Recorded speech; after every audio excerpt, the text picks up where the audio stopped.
Good evening to all student. Vijaya nursing classes में आपका हार्दिक स्वागत है।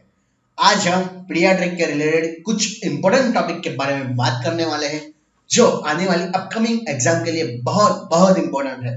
तो चलिए स्टूडेंट, जल्दी से आ जाइए और आज का लेक्चर हम शुरू करते हैं। तो पहला जो हम टॉपिक पढ़ने वाले हैं वो ध्यान से पढ़िए बच्चों। क्या है? Routine nursing care of the newborn baby, यानी कि बेबी का जन्म होता है तब हमें routine care as a nurse या फिर एज ए डॉक्टर कौन कौन सी चीज करनी चाहिए। तो वन बाय वन हम टॉपिक को पढ़ते हैं। तो first one is the steps of the initial routine care, यानी कि रूटीन केयर के कुछ इंपोर्टेंट स्टेप्स के बारे में हम जान लेते हैं। तो आइए सीखते हैं one by one what is the main step of the initial routine care. तो फर्स्ट वन कौन सा आएगा बच्चों? Dry and the stimulate the baby. जब भी न्यूबॉर्न बेबी का जन्म होता है बच्चों, तब सबसे पहली हमारी प्रतिक्रिया क्या रहती है? Dry and the stimulate the baby. Second one is the assess the babies breathing and the colour. Second हम क्या चेक करेंगे? असेस करेंगे। क्या असेस करेंगे? Assess the breathing and the second one is the क्या आएगा बच्चों? कलर चेक करेंगे। वैसे तो हम 1 to 5 मिनट्स में क्या चेक करते हैं? अबगर स्कोर। लेकिन ये क्या है? रूटीन केयर में बात कर रहे हैं। तो पहले क्या कर लोगे? ड्राई एंड स्टिमुलेट कर देंगे बेबी को। उसके बाद बेबी की ब्रीदिंग और कलर को हम असेस करेंगे। Next one is the clamp and the cut the umbilical cord into the 1 to 3 minutes से बहुत इंपॉर्टेंट बात है, आपको याद रखनी चाहिए बच्चों। अम्बिलिकल कोड को हम कट कब करेंगे? विद इन द 1 to यार कितने मिनट में? 3 मिनट्स में हमें क्लैम्प करके उसको कट कर देना चाहिए। Next question, keep the baby warm. ये क्वेश्चन बहुत इंपॉर्टेंट है, बहुत एग्जाम में पूछा जाता है। बेबी को हमेशा याद रखिए बच्चों, बेबी को कैसे रखना है? Keep the baby warm. Always you should remember this topic, keep the baby is warm. Next, we'll discuss about the next topic. Help the mother to initiate the breastfeeding. जितना हो सके उतना जल्दी। अगर नॉर्मल डिलीवरी है तो बच्चों with in half an hour में हमें क्या देना चाहिए? ब्रेस्ट फीडिंग देना कंपलसरी है। तो help the mother to initiate the breast feeding. Next, give the eye care और द एंटी रिट्रोथेरेपी प्रोफाइलैक्सिस। कौन सी थेरेपी आएगी? ART therapy. और the last one is the eye care. ये दोनों थेरेपी कंपलसरी हमें देनी पड़ेगी। Next, prevent the bleeding. Bleeding हो रहा है तो उसे प्रिवेंट करेंगे बच्चों। Apply the identify the band, यानी कि पता है ना, आइडेंटिटी बैंड रखना बहुत जरूरी है ताकि हॉस्पिटल में बच्चा ट्रांसफर ना हो जाए अलग अलग। That's why wait of the newborn. उसके बाद हम बेबी का वेट करेंगे। चलिए एक बार फिर से देख ले। सबसे पहले क्या करेंगे? Dry and stimulate the baby. उसके बाद ब्रीदिंग और कलर को असेस करेंगे। अम्बिलिकल कोड को कट कब करेंगे बच्चों? 1 to 3 मिनट्स में। बेबी को कंटिन्यू हम क्या रखेंगे? वार्म रखेंगे। Help the mother to initiate the breast feeding with in the half an hour में।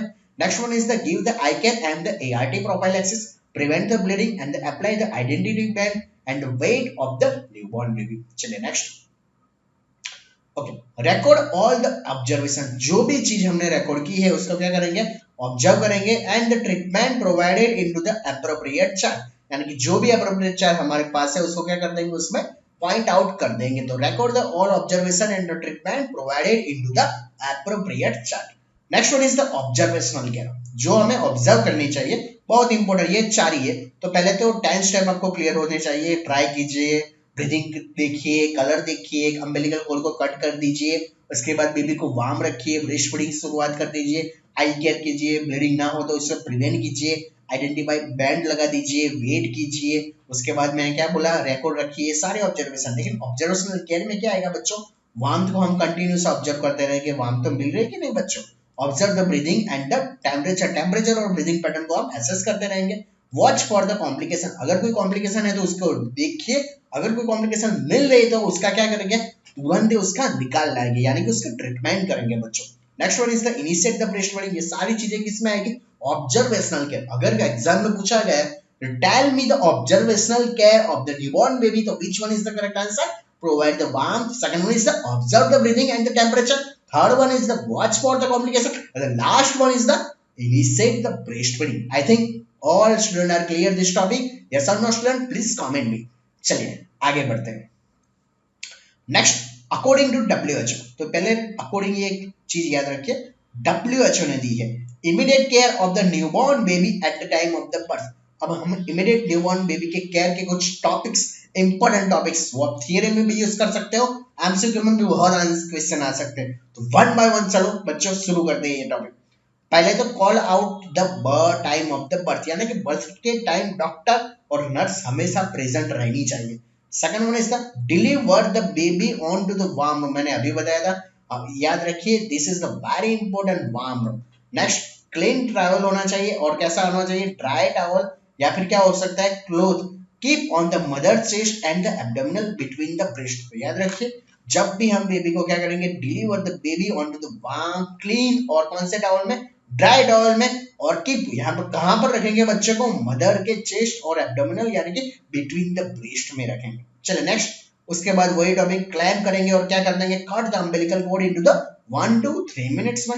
Next immediately dry the baby with a warm clean towel और the piece of the cloth, wipe the eyes. Next topic is the immediately क्या कर देंगे, dry कर देंगे baby को with the warm clean towel से या फिर पीस ऑफ द क्लॉथ से, और क्या कर देंगे, wipe the eyes. Next one is the assess the baby's breathing while the drying, क्या करेंगे, assess करेंगे, क्या assess करेंगे, बेबीज की ब्रीदिंग को while the drying, जब भी हम ड्राइंग कर रहे हैं तब क्या करेंगे, बेबी की ब्रीदिंग को हम कंटिन्यूअसली चेकआउट करते रहेंगे। Next wipe the both sides, यानी कि दोनों आईज को सेपरेटली करेंगे, हम क्लीन करेंगे विद द स्टेराइल गॉज। तो ये चीज इंपॉर्टेंट है, स्टेराइल गॉज से क्या करेंगे हमें बच्चों, वाइप द बोथ आईज, यानी कि दोनों आईज को क्या कर देंगे, वाइप कर देंगे separately with the sterile gauze. तो clear. Next one is the leave the baby between the mother's breast to start the skin to skin contact, या फिर skin to skin care करेंगे, बेबी को कहाँ रखेंगे, between the mother's breast to start the skin to skin care, यानी कि KM से बोल सकते हैं इसको, kangaroo mother care। place the identify label on the baby, identify label रखना चाहिए ताकि पता चले किसका बच्चा है। चलिए नेक्स्ट, एक मिनट फिर से हम देख लेते हैं बच्चों। पहले क्या होना चाहिए, call out the time of the birth, baby को कहाँ पर डिलीवर करेंगे बच्चों, warm clean and dry towel में, और कहां रखेंगे, keep the mother chest and abdominal यानी कि between the breast. Clamp and cut the umbilical cord into the 1 to 3 minutes. Immediately क्या करेंगे, dry the baby with the warm clean towel और the piece of the cloth, wipe the eyes. Assess the baby breathing while the drawing, wipe the both eyes separately with the sterile gauze, leave the baby between the mother's breast to start to skin care, place the identifier label on the baby। Next, cover the baby's head with a cap, cover the mother's and baby with a warm cloth। तो ये चीज भी याद रखनी चाहिए, cover क्या करेंगे babies के हेड को with cap, and cover the mother and baby with a warm cloth. Got it. चलिए next, encourage the initiation of the breast feeding, जो मैंने अभी पढ़ाया था कितने टाइम में ब्रेस्ट फीडिंग शुरुआत करनी चाहिए, तो याद रखना within half an hour में। तो encourage the initiation of the breast feeding. चलिए next, newborn immunisation at the birth. तो पहला टॉपिक आई थिंक क्लियर हो चुका है, इमीडिएट न्यूबॉर्न केयर, उसमें ऑब्जर्वेशनल केयर भी आपको पता होनी चाहिए, 10 स्टेप भी आपको क्लियर आई थिंक अब हो चुके होंगे WHO के अकॉर्डिंग जो भी मैंने पढ़ाए थे वो। अब हम सीखते हैं, क्या सीखेंगे, हम लर्निंग करेंगे newborn immunisation at the birth. First one is the hepatitis B, 0.5 ml by the which root, IM root, which muscle, vastus lateralis muscle of the, कहां पर रखेंगे sorry, mid thigh for the protection of the hepatitis B DNA viral disease। तो first point is the always remember which vaccine is the provided at the birth time। तो first one is the hepatitis B, what is the main dose, 0.5 ml dose by the which root, IM root, and which muscle, vastus lateralis muscle of the mid thigh for the why protection of the hepatitis B DNA viral disease। Next one is the if should administer as soon as possible following the birth, preferably by the within the 24 hour, यानी कि 24 hours में हमें baby को क्या देना चाहिए, hepatitis B की vaccine, it's a compulsory. Next, second one is the BCG। What is the man full form of the BCG, Bacillus calmette-guerin, it is the full form of the BCG। कौन सा आएगा, Bacillus calmette-guerin is the full form of the BCG। It provides the active artificial immunity। ये चीज बहुत important है, कौन सी immunity provide करता है, active artificially immunity against the, किसके against, tuberculosis and sometime cross the immunity also protect against the leprosy। ये दोनों चीजें आपको याद रखनी चाहिए, it's a very important student, it's to provide the active artificial immunity against the tuberculosis and sometimes cross immunity also protect against the leprosy। तो clear, got it। Which vaccine has the provided into the birth time? The first one is the hepatitis B and the second one is the BCG। BCG is protection against the tuberculosis and sometimes cross immunity also protect against the leprosy. चलिए student next. What is the main doses? 0.05 ml at the birth through the ID route intraderma. If BCG is the not given at the birth, then dose should be given 0.1 ml ID route up to the 1 year. तो यार ये चीज मैंने नहीं सिखाई, आपको याद पता होना चाहिए. अगर BCG at birth time हमने नहीं दी तो हम अगले एक साल तक 0.1 ml के रूट के हिसाब से उसे दे सकते हैं. क्या देख सकते हैं? BCG vaccine. Next one is the OPV. तो दो vaccine already we discuss. Which one is the hepatitis B and the second one is the क्या पढ़ाया था अभी मैंने बताया था वो क्या था? BCG. Last one is the OPV, oral polio vaccine. It is the oral polio vaccine, Sabin type live vaccine. ये चीज याद रखना. दो टाइप्स की वैक्सीन आती है, लाइव वैक्सीन और गिल्डर वैक्सीन. इसमें मैंने क्या पढ़ाया? It is the oral polio vaccine, is the Sabin type live vaccine. 2 drops by the oral route for the prevention of the poliomyelitis. किसको प्रिवेंट करती है? पोलियोमाइलिटिस से बचाने के लिए. Birth dose of the OPV is the known as the zero dose. पिछले साल के एग्जाम में पूछा गया क्वेश्चन है. Birth dose of the OPV का दूसरा नाम बताइए तो कौन सा आएगा? Zero dose. Which vaccine is the given at the birth? 3 पढ़ा ली मैंने. BCG, OPV, hepatitis B. याद कर लीजिए बच्चों. Which vaccine given at the birth time? BCG, OPV, hepatitis B. चलिए next question. Which vaccine given firstly at the birth? अब मैंने 3 वैक्सीन बताई, लेकिन उन तीन में से सबसे पहले हम जो वैक्सीन देते हैं उसका नाम बताइए. तो उसका नाम क्या रहेगा बच्चों? Hepatitis B. क्या आंसर रहेगा बच्चों? Hepatitis B. चल next. First assessment of the newborn baby after the birth. जब भी न्यूबॉर्न बेबी का बर्थ होता है तो हमारा एज ए नर्स हमारा first assessment of the newborn baby का क्या होना चाहिए? तो याद रखना बच्चों, observe the initiation of the respiration. बच्चा रेस्पिरेशन कर रहा है कि नहीं? It is the first priority while the newborn baby is the delivered. तो first assessment of the newborn baby after the birth it is the observe the initiation of the respiration, यानी कि respiration को observe करेंगे. चलिए अगला question. First intervention of the newborn baby after the birth. Which is the first intervention of the newborn baby after the birth? अगर जन्म के बाद जो पहला इंटरवेंशन है वो क्या रहेगा बच्चों? तो याद रखिए, इट इज द सक्शनिंग और द क्लियर द एयरवे. क्या आएगा बच्चों? सक्शनिंग या फिर क्या कर सकते हैं? Clear the airway. Next. Observe for the sign of the respiratory distress into the newborn baby. अब देखते हैं ऑब्जर्व करेंगे. क्या ऑब्जर्व करेंगे? For the sign of the respiratory distress into the newborn baby with sign of the present into the IDS यानी कि respiratory distress syndrome. तो देख लेते हैं कौन कौन से सिम्टम देखने को मिलते हैं. तो first one is the nasal flaring and the dilation of the nostril. पहली कौन सी आएगी बच्चों? Nasal flaring. दूसरा कौन सा आएगा? Dilation of the nostril. Intercostal retraction. It's a very important student. ये बहुत एग्जाम में पूछा जाता है और मैं आप बता देता हूँ what you mean by the intercostal retraction. तो याद रखिए बच्चों, what you mean by the intercostal retraction? Compressing of the space between the ribs during the respiration. जब भी बेबी क्या करता है? रेस्पिरेशन करता है तो क्या देखने को मिलता है? स्पेस देखने को मिलता है. कहां स्पेस देखने को मिलता है? बिटवीन द रिब्स में. नेक्स्ट. ग्रंटिंग साउंड देखने को मिलता है. कौन सा साउंड देखने को मिलता है? Grunting sound during the expiration. जब भी बेबी एक्सपिरेशन करता है तो कौन सा साउंड सुनने को मिलता है? Grunting sound. और एब्डोमिनल रेस्पिरेशन देखने को मिलते हैं such as the seesaw respiration. तो याद रखिए ये क्वेश्चन भी बहुत इंपॉर्टेंट है. Which type of the respiration is the same into the respiratory distress syndrome? तो which one is the seesaw respiration? What do you mean by the seesaw respiration? It means the rise and the fall of the chest and the abdominal do not occur together. It's important.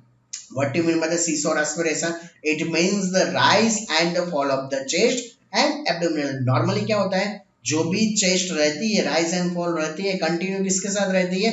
Continue with the abdominal. लेकिन इसमें क्या रहता है बच्चों? It means the rise and the fall of the chest and abdominal do not occur together, यानी कि साथ में ये नहीं होता. नेक्स्ट. टैकिप्निया. ये इजी याद रहेगा. Cyanosis and the bradycardia.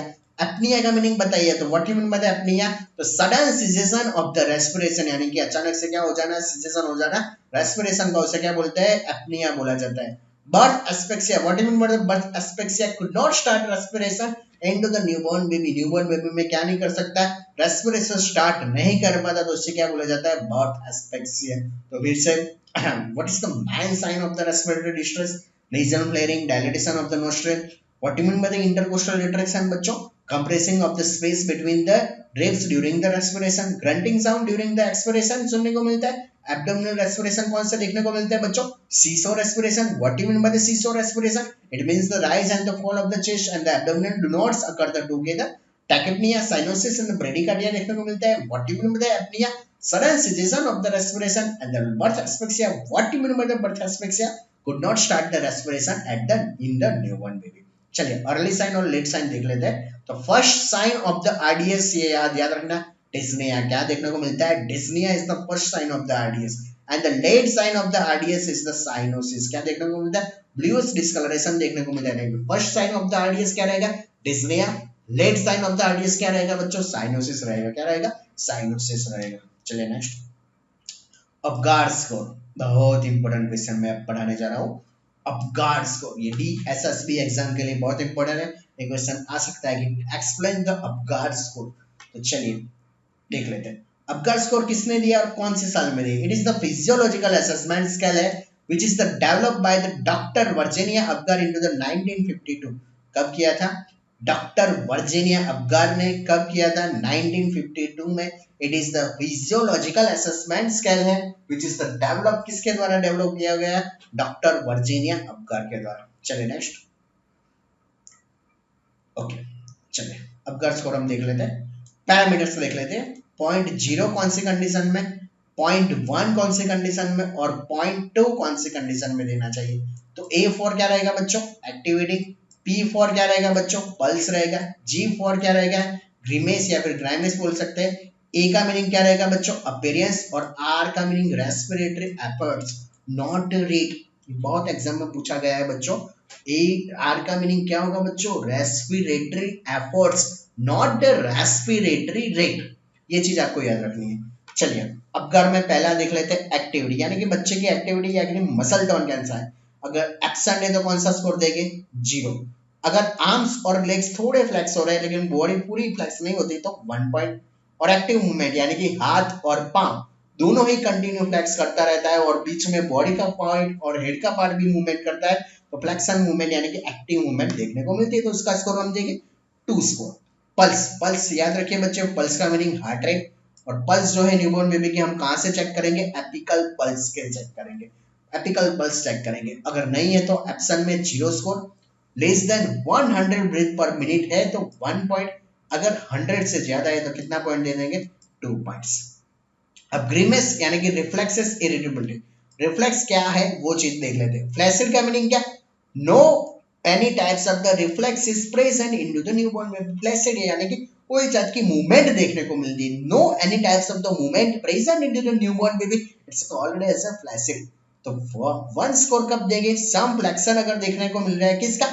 Extremities या फिर अपर extremity, either no lower extremity, some flexion is the required. Then the grimace, what do you mean by the grimace?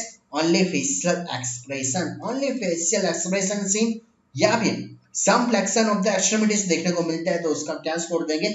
1 point. Next one is the active motion देंगे, यानी कि active motion यानी कि activity complete कर रहा है बच्चों, हाथ और पांव दोनों की एक्टिविटी बढ़िया है, क्राई करता है जब भी हम स्टिमुलेशन दे दें। टैक्टाइल स्टिमुलेशन आपको पता होगा, what you mean by the tactile stimulation. Tactile stimulation के बाद भी हम उसे क्या हो सकता है? बच्चा रो रहा है, क्राइंग अच्छा कर रहा है, स्नीजिंग और कमिंग देखने को मिलता है तो उसे 2 स्कोर देंगे। चलिए अपीयरेंस यानी कि स्किन कलर क्या है? अगर पेल और ब्लू कलर है तो सीधी से कौन सा आंसर आएगा? 0 स्कोर। बॉडी पिंक है और एक्सट्रीमिटीज ब्लू है तो कौन सा आएगा? एक्रोसाइनोसिस आएगा। क्या आएगा? It's a very important. What you mean by the acrocyanosis? If the body is the pink but our body's extremities is the blue, then it's known as the acrocyanosis. What do you mean by the acrocyanosis? Body is the pink but extremities is the blue. It's known as the acrocyanosis. If the body is completely pink, then indicate the score of the Apgar score is the 2. तो पता चला 0 score, 1 score और 2 score कब देते हैं। Next respiratory rate नहीं है बच्चों, याद रखो रेस्पिरेटरी एफर्ट्स है। What do you mean by the respiratory efforts? Efforts का मीनिंग क्या?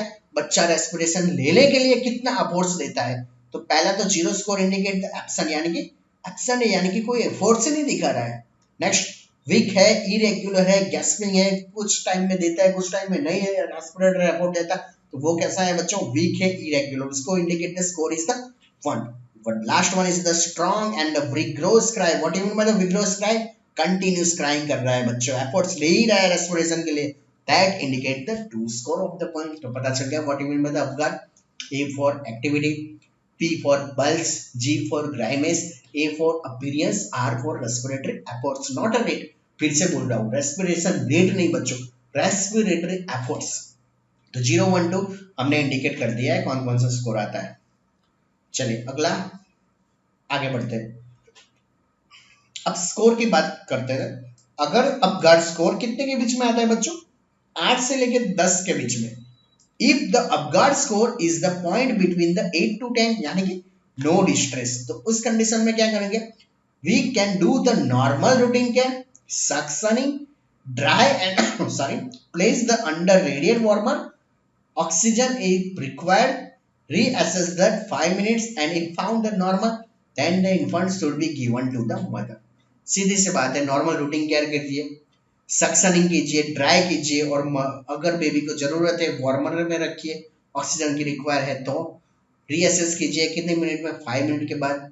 फिर से अगर नॉर्मल आ रहा है तो उसका किसके पास दे दीजिए, मदर को सुरक्षित दे दीजिए.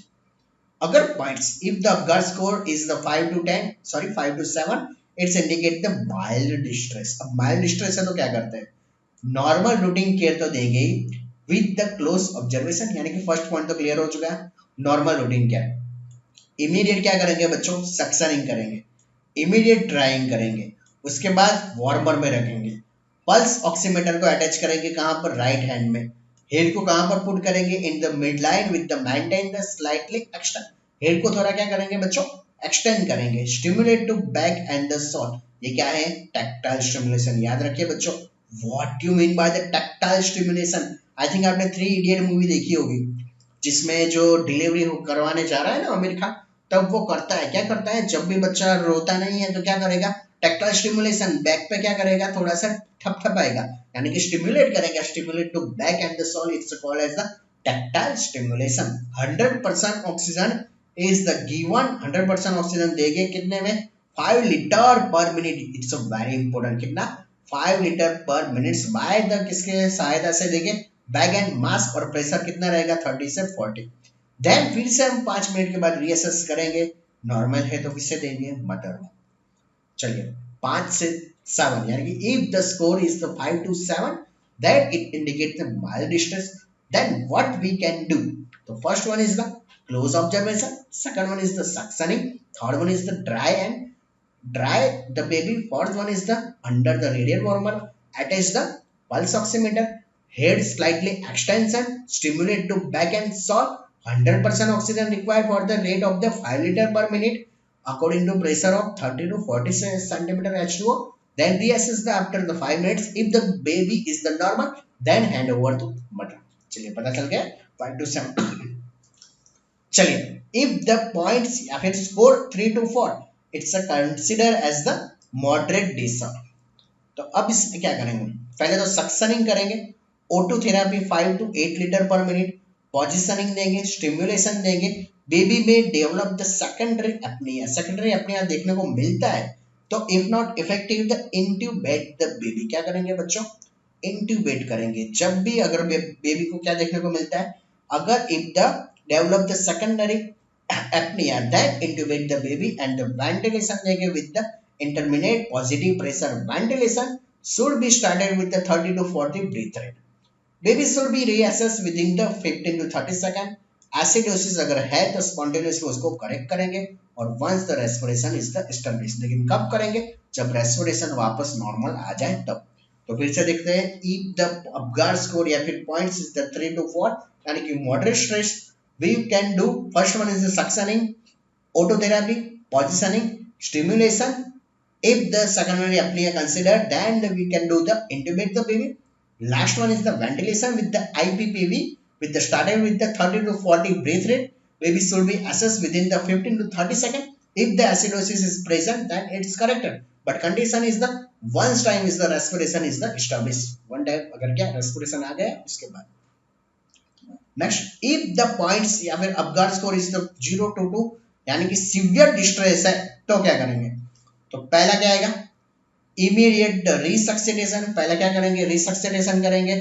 Next one is the intubate करेंगे and ventilate with the continued positive pressure, ventilation with the 100% oxygen.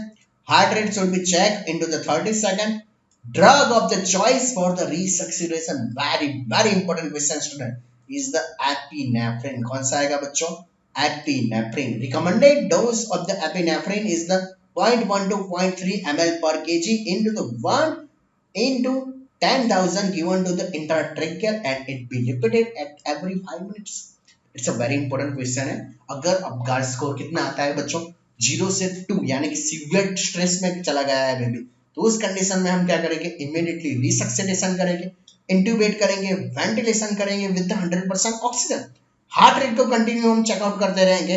Drug of the choice of the resuscitation कौन सी रहेगी, epinephrine. Recommended dose of the epinephrine is the 0.1 to 0.3 ml per kg into the 10,000 given into the which route बच्चों, intratracheal, and it may be repeated at every 5 minutes। every 5 minutes को हम repeat करेंगे। तो पता चला, I think Apgar score बहुत important है बच्चों। आपको कुछ भी करके ये अपगार स्कोर आपको क्लियर करना ही होगा। Activity, pulse, grimace, appearance, respiratory efforts. उसके बाद 0.8 से 10 आता है no distress, mild distress. No distress है तो बेबी को मदर के पास दे दोगे। माइल्ड डिस्ट्रेस है तो क्या करोगे, वार्मर में रखोगे, पल्स ऑक्सीमेट्री दोगे, हेड को थोड़ा स्लाइटली एक्सटेंड करेंगे, ऑक्सीजन देंगे 5 लीटर पर मिनट। उसके बाद 3 से 4 में क्या करोगे, हम स्टिमुलेशन देंगे। उसके बाद सेकेंडरी अपनिया है तो क्या करोगे, इंट्यूबेट भी कर दोगे। उसके बाद लास्ट में रीअसेस करेंगे, एसिडोसिस हो तो उसको क्लियर करोगे। 0 से 2 में तो हम एक ही चीज करेंगे, रिसक्सिटेशन। इसकी ड्रग ऑफ चॉइस अगर पूछे तो कौन सी आएगी बच्चों, एपिनेफ्रिन आएगी। कौन सी आएगी, epinephrine. Which route is the prefer, intratracheal. चलिए नेक्स्ट टॉपिक अब सीखने जा रहे हैं बच्चों। ओके, अपगार स्कोर का ये Apgar score is the quickly physiological assessment scale of the newborn baby following the birth, whereas the Ballard scale is the gestational age assessment। ये दोनों स्कोर बहुत इंपॉर्टेंट है। Why we can use the Apgar score for the quickly physiological assessment scale of the newborn baby, and the second one is the Ballard scale is the gestational age assessment or the maturational scale of the fetus। Next, acrocynosis। What do you mean by the acrocynosis? अब एक्रोसाइनोसिस का meaning बताइए। It is the extremity cyanosis. Body pink है और extremities क्या रहेगी, मैंने अभी पढ़ाया था अपगार स्कोर में जो आया था। What do you mean by the acrocyanosis, तो एक्रोसाइनोसिस का मीनिंग बताइए। What do you mean by the acrocyanosis, it is the extremities is the cyanosis, यानी कि बॉडी पिंक है लेकिन एक्सट्रीमिटीज क्या है बच्चों, एक्सट्रीमिटीज इज द ब्लू। चलिए नेक्स्ट, ग्रीमेस। ग्रीमेस में क्या होगा बच्चों, hypoactive response, only facial expression, only facial expression देखने को मिलता है। और हाइपो एक्टिव यानी कि रिस्पॉन्स कैसा रहेगा, हाइपो एक्टिव बेबी एक्टिव 50-50% रहते हैं। फ्लैसिड, फ्लैसिड का मीनिंग क्या रहेगा, मसल का कोई रिस्पॉन्स नहीं है तो उसे क्या बोलेंगे, फ्लैसिड। तो ये तीनों चीजों अपगार स्कोर में आपको पता होनी चाहिए। What you mean by the बच्चों acrocyanosis, it is the extremities cyanosis, यानी कि बॉडी पिंक लेकिन एक्सट्रीमिटीज ब्लू है। ग्रेव्स का मीनिंग क्या है बच्चों, हाइपो एक्टिव रिस्पॉन्स है, ओनली फेशियल एक्सप्रेशन देखने को मिलता है। फ्लैसिड का मीनिंग क्या रहेगा, मसल का कोई रिस्पॉन्स नहीं मिलता है तो उसे क्या बोलते हैं, flaccid. Very important, what is the normal position of the newborn baby, तो कौन सी आएगी, फ्लेक्शन बच्चों। At the birth baby has into the flexion position, it is the considered as the normal position. At the birth baby की position कौन सी होनी चाहिए, flexion, it is the considered as the normal position. चलिए next, warm chain. ये बहुत important question है, सीख लेते हैं फटाफट से। Warm chain, there are the 10 components of the warm chain which is the described by the WHO। WHO के अनुसार जो वार्म चेन की जो डेफिनेशन दी गई है उसमें कौन से कंपोनेंट्स यानी कि 10 कंपोनेंट्स यूज किए हैं। तो first one is the warm delivery room. ये मैं पहले से बोलता आया हूँ, बेबी को डिलीवर ऑब्वियसली हमेशा वार्म डिलीवरी रूम होना चाहिए। टेम्परेचर कितना मेंटेन होना चाहिए, 25 से 28। ये वर्ड 5 नहीं है बच्चों, ये 25 है, करेक्ट कर लीजिएगा। कौन सा आएगा बच्चों, 25, यानी कि 25 से 28 रहेगा। Next, immediate through the drawing with in the 5 second. देखिए ये चीज याद रखिए, कितनी सेकंड बच्चों, 5 सेकंड के अंदर ही बेबी को क्या करना है, ड्राइंग करना है। पहला, वार्म डिलीवरी रूम, टेम्परेचर को मेंटेन कीजिए 25 डिग्री सेल्सियस तक। जब भी बेबी का जन्म होता है उसके 5 सेकंड में क्या करते होगे, उसको इमीडिएटली प्रो ड्राइंग ड्राइंग कर दीजिए। Prolonged skin to skin contact कीजिए 60 टू 90 मिनट्स यानी कि 1 आवर 2 आवर्स तक यानी कि 1.5 घंटे तक यानी कि केएमसी दे दीजिए। Support the early initiation of the breast feeding sorry start कर दीजिए with in the half an hour में। डिले द बाथिंग, ये चीज भी याद है, बाथिंग हमेशा बेबी को डिले करना चाहिए कितने 24 आवर्स में, और वेटिंग कीजिए। Appropriate the clothing and the breeding, clothing और ब्रीडिंग ये दोनों सॉरी ब्रीडिंग दोनों अप्रोप्रिएट होने चाहिए। जीरो सेपरेशन यानी कि keep the mother and baby together, separation अलग नहीं रखना यानी कि बेबी को आपने अलग कर दिया, मदर को आपने अलग रख दिया, तो this is the very important. Zero separation यानी कि keep the mother and baby is the together. Warm transportation, skin to skin contact होना चाहिए यानी कि skin to skin contact is very important. Warm resuscitation if the required यानी कि क्या करेंगे, वार्म रिसक्सेटेशन जरूर है तो हमें वार्म रिसक्सेटेशन करेंगे। Next, raise awareness of the and the train the health worker involve the parents, awareness और train करेंगे किसको करेंगे, health worker को involves the parents। तो फिर से देख लेते हैं which are the 10 components of the warm chain which is the described by the WHO। first one is the warm delivery room, temperature should be at least the 25 to 28, immediately through the drying within the 5 seconds at the birth, prolonged skin to skin contact 60 to 90 minutes, support the early initiation of the breastfeeding, delay the bathing and the wetting, and the appropriate clothing and the bedding, zero separation, that's why keep the mother and baby together, warm transportation यानी कि skin to skin contact, warm resuscitation if the required, the raise awareness and the train the health worker include the parents। तो ये warm चैन आपको पता होनी चाहिए। देखो paediatric में क्या है बच्चों, 10 स्टेप इमीडिएट न्यूबॉर्न केयर पढ़ लीजिए, वार्म चैन पढ़ लीजिए, और अब गर्ल्स को ये चीजें ऐसी है ना जो बहुत एग्जाम में बार बार यही रिपीट होता है, तो ये चीजें आपको क्लियर कॉन्सेप्ट होना चाहिए कि वार्म चैन क्या है, इमीडिएट न्यूबॉर्न केयर क्या है, 10 स्टेप बता दीजिए, अब गर्ल्स स्कोर बता दीजिए, this is the very important. ये चीज बार बार एग्जाम में यही रिपोर्ट होती है। और नॉर्मल वाइटल साइन जो आगे आने वाली स्लाइड में मैं पढ़ाऊंगा, ये आ गया। चलो newborn vital sign, it's a very important, ये आपको पता होनी चाहिए। अभी रिसेंटली जो ESIC एग्जाम हुआ था उसमें बच्चे सीधा सा सिंपल सा क्वेश्चन था, write down the normal respiratory rate of the newborn baby. तो ऐसा भी क्वेश्चन आ सकता है। तो रेस्पिरेटरी रेट कितना होना चाहिए बच्चों का, न्यूबॉर्न बेबी की बात कर रहा हूँ बच्चों, याद रखिए 30 to 60 breath per minute, it's a consider into the newborn baby. Heart rate याद रखिए यानी कि पल्स रेट हम कहां से चेक करेंगे, एपिकल कितनी होनी चाहिए, 110 से 160 यानी कि 110 to 160 breath per minute. Temperature याद रखिए कौन सा, एक्सिलरी कौन सा आएगा, 36.5 से लेके कितना आएगा 37.4 degree Celsius. Blood pressure is the 60/40 या फिर 80 to 50 mm of H, 60/40 to 80/50 mm of the H। तो फिर से newborn vital sign, respiratory rate is 30 to 60 breath per minute. Heart rate कौन सा आएगा बच्चों, एपिकल का चेक करेंगे 110 से 160 breath per minute. Temperature axillary 36.5 to 37.4 degree Celsius. And the last one is the blood pressure कितना होना चाहिए, 60 to 40 to 80 to 50 mm of H। Oxygen saturation तो सबको पता ही कितना होना चाहिए, 88 से 94 degree sorry percentage. Weight parameters is the very important and very common, सबको पता ही होना चाहिए वेट पैरामीटर्स न्यूबॉर्न बेबी के क्या होने चाहिए। तो first one is the normal average wait कितना होना चाहिए, 3000 ग्राम या फिर कितना होना चाहिए 3 किलो का होना चाहिए, कितना होना चाहिए 3 किलो का या फिर 3000 ग्राम होना चाहिए। Next, low birth weight baby, what do you mean by the low birth weight baby, तो याद रखिए 1500 ग्राम से कितना आएगा 2500 ग्राम आएगा। Extremely low birth weight baby यानी कि लेस देन 1000 ग्राम को क्या बोला जाता है, extremely low birth weight baby. तो normal average weight is the 3000 gram और 3 kilogram. Low birth weight baby 1500 gram to 2500 gram. Extremely low birth weight baby is include the less than 1000 gram, it's a very important। Vital sign clear हो गया। Respiratory rate कितना होना चाहिए बच्चों, 30 से 60। Heart rate apical 110 से 160। Temperature 36.5 से 37.4 degree Celsius. Blood pressure 60/40 to 80/50 mm of G। Oxygen saturation 88 to 94 degree. Weight parameters में नॉर्मल वेट 3000 और 3 kilogram. Low birth weight baby में 1500 ग्राम से 2500 gram, extremely low birth weight baby में less than 1000 gram. चलिए fluid कितनी requirement है newborn baby में, तो 130 से 200 ml पर KG of the body weight for the term babies, 150 ml for KG for the preterm. Preterm के लिए कितना आएगा 150, अगर टर्म की बात करें तो 130 से 200।